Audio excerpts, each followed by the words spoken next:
ഈ പുസ്തകോത്സവത്തിന്റെ ഭാഗമായി ഇതിനോടകം നിരവധി പുസ്തകങ്ങൾ ഈ 4-ാം ദിവസം എത്തുമ്പോഴേക്കും പ്രകാശനം ചെയ്തു എന്നുള്ളതാണ്. വിവിധ പ്രസാധകന്മാർ, വിവിധ എഴുത്തുകാരുടെ വിവിധ പുസ്തകങ്ങളാണ് ഈ കേരള ലെജിസ്ലേറ്റീവ് അസംബ്ലിയുടെ വ്യത്യസ്ത വേദികളിൽ വെച്ച് പ്രകാശനം ചെയ്തിട്ടുള്ളത്. അതിൽ ലോഞ്ചിൽ വെച്ച് പ്രകാശനം ചെയ്യുന്ന പുസ്തകമാണ് കേരളത്തിന്റെ ആരാധ്യനായ നേതാവും കേരള കോൺഗ്രസിന്റെ പ്രമുഖ നേതാവും കേരള രാഷ്ട്രീയത്തിലെ പ്രമുഖനായ നേതാവുമായ ശ്രീ കെ മാണി സാറിന്റെ ബജറ്റ് പ്രസംഗങ്ങളെ അടിസ്ഥാനപ്പെടുത്തിക്കൊണ്ട് തയ്യാറാക്കിയ പുസ്തകമാണ് ഡോൺ ബുക്സ് ഇവിടെ ഇന്ന് പ്രസിദ്ധീകരിച്ചതും അത് അല്പസമയം മുമ്പ് നിങ്ങളുടെ എല്ലാം സാന്നിധ്യത്തിൽ പ്രകാശനം ചെയ്തതും. മാണി സാർ അപൂർവമായ റെക്കോർഡുള്ള ഒരു രാഷ്ട്രീയ നേതാവാണ്. അപൂർവത എന്നത് ഒരു വ്യക്തി 50 വർഷത്തിലേറെ ഒരു കോൺസ്റ്റിറ്റ്യുവൻസിയിൽ നിന്ന് ഇലക്ട് ചെയ്യപ്പെടുന്നു. അത് അപൂർവതയാണ്. അത് വളരെ അപൂർവം രാഷ്ട്രീയ നേതാക്കന്മാർക്ക് മാത്രം ലഭിക്കുന്ന ഭാഗ്യമാണ്.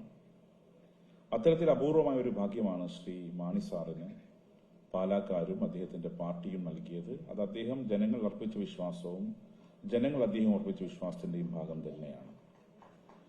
ഞാൻ 2016 ആദ്യമായി നിയമസഭാ സാമാജികനായി വരുന്നത്. അന്ന് മാണി സാർ ആ സഭക്കകത്ത് ഏറ്റവും പ്രമുഖ നേതാക്കളിൽ ഒരാളാണ്. ഞാൻ അദ്ദേഹത്തിൽ കണ്ട പ്രത്യേകത, അദ്ദേഹം വളരെ കൃത്യമായി സഭക്കകത്തിരുന്ന് വലിപ്പ ചെറുപ്പമില്ലാതെ എല്ലാവരുടെയും പ്രസംഗം കേൾക്കുന്ന ഒരാളായിരുന്നു. അതോടൊപ്പം സഭാ നടപടികളെക്കുറിച്ച് അഗാധമായ പാണ്ഡിത്യമുള്ള സാമാജികന്മാരിൽ ഒരാൾ കൂടിയായിരുന്നു മാണി സാർ എന്നതാണ്. അദ്ദേഹത്തിന്റെ കൂടെ 3 വർഷം മാത്രമേ എനിക്കിരിക്കാൻ സാധിച്ചിട്ടുള്ളൂ. അപ്പോഴേക്കും അദ്ദേഹം അകാലത്തിൽ മരിച്ചു എന്നുള്ളതാണ്. അദ്ദേഹത്തിന്റെ ഭാഗ്യം എന്നത് ഒന്ന് 50 വർഷം തുടർച്ചയായിരുന്നു എന്നത് മാത്രമല്ല, രണ്ടാമത് കേരള രാഷ്ട്രീയത്തിൽ ഒരാൾക്കും ലഭിക്കാത്ത ഭാഗ്യം, അത് തുടർച്ചയായി 13 തവണ ബജറ്റ് അവതരിപ്പിക്കാൻ ഭാഗ്യമുണ്ടായി എന്നുള്ളതാണ്.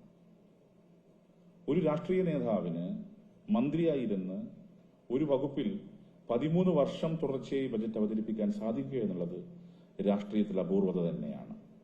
50 വർഷത്തിലേറെ ഇരുന്ന ഉമ്മൻചാണ്ടി സാറുണ്ട്. പക്ഷേ ബജറ്റ് 13 തവണ അവതരിപ്പിച്ച മാണി സാറിന്റെ റെക്കോർഡ് ഇനി ആർക്കെങ്കിലും തകർക്കാൻ സാധിക്കും എന്ന് ഞാൻ വിശ്വസിക്കുന്നില്ല എന്ന് തന്നെയാണ്. അപ്പൊ അദ്ദേഹത്തിന്റെ 13 ബജറ്റുകൾ, ആ ബജറ്റുകൾ അവതരിപ്പിച്ച പ്രസംഗത്തിന്റെ പൂർണ്ണരൂപം പ്രിന്റ് രൂപമാക്കി ഇവിടെ ആളുകൾക്ക് നൽകുകയാണ് ഡോൺ ബുക്സ്. തീർച്ചയായും അത് കേരള രാഷ്ട്രീയം പഠിക്കാൻ വരുന്ന രാഷ്ട്രീയ വിദ്യാർത്ഥികൾക്ക് റഫറൻസ് ഗ്രന്ഥമായിട്ടായിരിക്കാം. കാരണം തടി കാണുമ്പോൾ തോന്നുന്നു അങ്ങനെ തന്നെയാണ്. പുസ്തകത്തിന്റെ ചട്ടയും പുസ്തകത്തിന്റെ ചട്ട തന്നെ നല്ല ഉറച്ച ചട്ടയാണ്. അതിന്റെ പുസ്തകത്തിന്റെ കനവും കാണുമ്പം അതൊരു അക്കാഡമിക് പർപ്പസ് ആണ്, പ്യൂർലി അക്കാഡമിക് പർപ്പസ് ആയിരിക്കും എന്നാണ് പ്രസാധകൻ ഉദ്ദേശിക്കുന്നത്. കാരണം നാളെ നിയമസഭയിലേക്ക് കടന്നു വരുന്ന സാമാജികന് ഒരു ബജറ്റ് പ്രസംഗത്തിന്റെ മുകളിൽ ചർച്ചയിൽ എങ്ങനെ പങ്കെടുക്കണം, ബജറ്റ് പ്രസംഗം എങ്ങനെയാണ് തുടങ്ങിയ കാര്യങ്ങൾക്കകത്ത് ഒരു ധാരണയുണ്ടാക്കാൻ ഈ പുസ്തകം ഗുണം ചെയ്യും എന്ന ശുഭാപ്തി വിശ്വാസം എനിക്കുള്ളത്.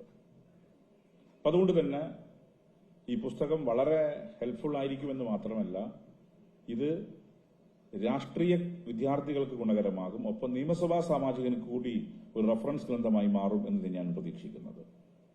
അദ്ദേഹവുമായി എനിക്ക് ചുരുങ്ങിയ കാലത്തെ ബന്ധം മാത്രമേ ഉള്ളൂ. അദ്ദേഹത്തെ നേരിട്ട് പരിചയപ്പെടുന്നത് 2011-16 കാലഘട്ടത്തിൽ അദ്ദേഹം മന്ത്രിയായിരിക്കുന്ന ഘട്ടത്തിലാണ്.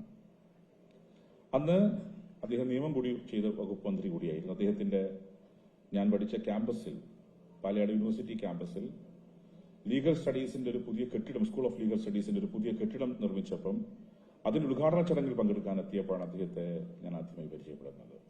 അനർഘനിർഘളമായി ഒഴുകുന്ന വാക്കുകൾ, ഒരു ലോ വിദ്യാർത്ഥിയോട് എന്താണോ പ്രസംഗിക്കേണ്ടത് അത് കൃത്യമായി അദ്ദേഹം പ്രസംഗിച്ചു എന്നുള്ള അദ്ദേഹത്തിന്റെ പ്രത്യേകത. അങ്ങനെ പ്രസംഗിച്ച പിന്നീട് അദ്ദേഹവുമായി അടുത്തിടപഴകുന്ന നിയമസഭാ സാമാജികനായപ്പോഴാണ്. അതിലും നിയമനിർമ്മാണവുമായി ബന്ധപ്പെട്ട കാര്യം, നിയമനിർമ്മാണം, അഭിഭാഷക ക്ഷേമനിധി ബില്ലിലെ ഒരു പുതിയ നിയമം, അവരുടെ ക്ഷേമനിധി ആനുകൂല്യം വർദ്ധിപ്പിക്കുന്നതുമായി ബന്ധപ്പെട്ട നിയമം അന്നത്തെ നിയമമന്ത്രി ശ്രീ കെ ബാലൻ പൈലറ്റ് ചെയ്തു. ആ നിയമത്തിന്റെ മുകളിൽ ചർച്ചയ്ക്ക് വേണ്ടി നറുക്കിട്ടപ്പം ചർച്ചയ്ക്ക് നറുക്കിട്ട് കിട്ടിയ ഭരണപക്ഷത്തിലുള്ള MLA ഞാനായിരുന്നു. അത് നിയമസഭയിൽ വന്നിട്ടേ ഉള്ളൂ. ഒരു നിയമനിർമ്മാണത്തിൽ എങ്ങനെ ചർച്ചയിൽ പങ്കെടുക്കണമെന്ന കാര്യം പോലും ധാരണ ഉണ്ടായിരുന്നില്ല. അപ്പോൾ സഭക്കകത്തിരിക്കുന്ന ഒരു മുതിർന്ന അംഗം എന്ന നിലയിൽ അദ്ദേഹം മുന്നിലിരിക്കുകയാണ്. എപ്പോഴും കണ്ടാൽ ചിരിക്കും, തിരിച്ച് ഞാനും ചിരിക്കും. അപ്പൊ അങ്ങനെ അദ്ദേഹത്തോട് ഞാൻ അദ്ദേഹത്തിന്റെ അരികിൽ പോയി, ഞാനിങ്ങനെ ആദ്യമായിട്ടാണ് ഒരു ബില്ലിൽ ചർച്ചയിൽ പങ്കെടുക്കാൻ പോകുന്നത്. എങ്ങനെയാണ് സാർ ഞങ്ങൾക്ക് ആവശ്യമായ ഒരു പുതുക്കക്കാരൻ നിലക്ക് ഒന്ന് കാര്യങ്ങൾ. അപ്പൊ അദ്ദേഹം അത് കാര്യങ്ങളെ കുറച്ച് പറഞ്ഞു തന്നു. ഞാൻ വിചാരിച്ചു നാളെയാണ് ബില്ല്, ഇന്നാണ് ചർച്ച ചെയ്യുന്നത്. അപ്പൊ അത് അവിടെ അദ്ദേഹം പറഞ്ഞു, കേട്ടു, ഞാൻ കുറിച്ചെടുത്തു, അദ്ദേഹം പോയി, ഞാനും പോയി. പക്ഷെ പിന്നീട് ഞാൻ കണ്ട അദ്ദേഹത്തിന്റെ പ്രത്യേകത, ആ നിയമം സഭക്കകത്ത് ചർച്ചക്കെടുക്കുന്ന ഘട്ടത്തിൽ അദ്ദേഹം ഓഫീസിൽ നിന്ന് എന്റെ പ്രസംഗം എത്ര സമയത്താണ് വരിക എന്ന് മനസ്സിലാക്കി കൃത്യമായി അദ്ദേഹത്തിന്റെ ഫ്രണ്ട് സീറ്റിൽ അദ്ദേഹം ഇരിക്കുന്നുണ്ടായിരുന്നു. അദ്ദേഹത്തിന് ഇപ്പൊ കേൾക്കേണ്ട കാര്യമൊന്നും ഉണ്ടായിരുന്നില്ല, കാരണം ഒരു പുതിയൊരാളാണ്. അതാണ് അദ്ദേഹത്തിന്റെ പ്രത്യേകത. ഞാൻ അദ്ദേഹത്തിൽ കണ്ട ഒരു പ്രത്യേകത, ആ നിയമനിർമ്മാണത്തിന്റെ ഘട്ടത്തിൽ സഭക്കകത്ത് ഫ്ലോർ ആ നിയമനിർമ്മാണം ചർച്ച ചെയ്യുന്ന ഘട്ടത്തിൽ വളരെ കൃത്യമായി എന്റെ പ്രസംഗത്തിന്റെ നോട്ട് മനസ്സിലാക്കി, അതിന്റെ 2 പ്രസംഗം മുമ്പ് വന്നിരുന്നു, എന്റെ പ്രസംഗം കേട്ടു, ഒരു ചെറിയ പുഞ്ചിരിയോടുകൂടി എന്നെ മുന്നിരുന്ന പ്രസംഗം കേട്ട് അദ്ദേഹം തിരിച്ചുപോയി. ആ നിയമം പാസാക്കിയപ്പം ഞാൻ മൂവ് ചെയ്തൊരു ഭേദഗതി അന്ന് സർക്കാർ അഡോപ്റ്റ് ചെയ്തു എന്നുള്ളതാണ്. ഇതാണ് മാണി സാറുമായി എനിക്കുള്ള ബന്ധം.